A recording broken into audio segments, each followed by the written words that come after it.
வாக்காளர் booth slip பதிவிறக்கம் செய்வது எப்படி? வணக்கம். உங்கள் வாக்காளர் பூத் ஸ்லிப்பை வோட்டர் பூத் ஸ்லிப் ஆன்லைனில் மிக எளிதாக பதிவிறக்கம் செய்வது எப்படி என்று இந்த ஆடியோவில் தெரிந்து கொள்ளலாம். மொத்தம் 6 எளிய படிநிலைகள் மட்டுமே.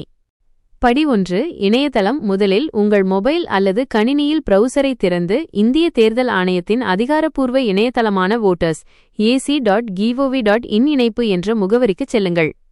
படி 2. தேடல் பகுதி. அந்த இணையதளத்தின் முகப்பு பக்கத்தில் வலதுபுறம் நீல நிறத்தில் இருக்கும் சர்ச் இன் எலக்ட்ரல் ரோல் என்ற பட்டனை கிளிக் செய்யுங்கள். படி 3. தேடல் முறை தேர்வு. இப்போது உங்கள் விவரங்களை தேட 3 வழிகள் திரையில் தோன்றும். 1. உங்கள் பெயரை வைத்து தேடலாம். 2. உங்கள் மொபைல் எண்ணை வைத்து தேடலாம்.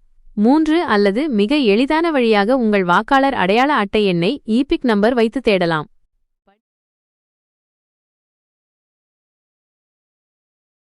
சரிபார்த்தல். இப்போது திரையின் கீழே உங்கள் பெயர் தோன்றும். அதன் பக்கத்தில் இருக்கும் வியூ டீடைல்ஸ் என்பதை கிளிக் செய்தால் உங்கள் வாக்குச்சாவடி எது, பாகமெண் என்ன போன்ற முழு விவரங்களும் திரையில் வந்துவிடும். படி 6. பதிவிறக்கம். கடைசியாக திரையின் கீழே இருக்கும் பிரிண்ட் வோட்டர் இன்ஃபர்மேஷன் என்ற பட்டனை அழுத்தினால் போதும். உங்கள் பூத் ஸ்லிப் பிடிஎஃப் வடிவில் உங்கள் போனில் டவுன்லோட் ஆகிவிடும்.